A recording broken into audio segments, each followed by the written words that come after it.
আগে একজন চিত্রাভিনেত্রীকে নায়িকাতে জিতিয়েছিলেন।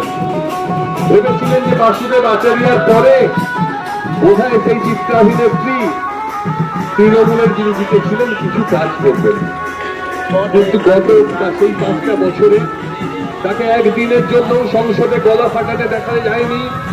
এই অঞ্চলের জন্য বা এই বিধান লোকসভার জন্য মানুষ তার পরের বার ভাবলেন বিজেপিকে এবার ভোটটা দিই, এবার যদি বিজেপি ভোটটা পায় হয়তো আমাদের সমস্যাগুলোর সমাধান করবে।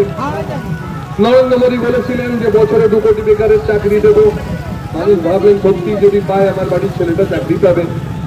নরেন্দ্র মোদী বলেছিলেন যে আপনারা 500,000 টাকার নোটগুলো জমা করুন, কালা ধন ধর করতে আসবে, আমি 15 লক্ষ টাকা করে দেবো। ভাবলেন যে সত্যি তো 15 লক্ষ টাকা যদি পাওয়া যায়, ঘরটা আটটা করা আছে, ব্যবসাটা ঠিকঠাক চলছে না, যদি হয় তো ভালোই হয়, ভোটটা দিলেন।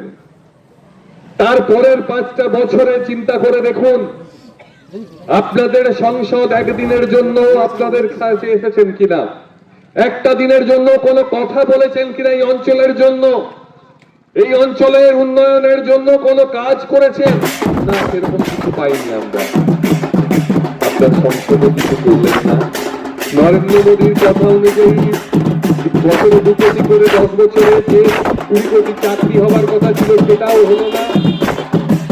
আপনার অ্যাকাউন্টে 15 লাখ টাকা দূরের কথা, 15 টাকাও ঢুকলো না।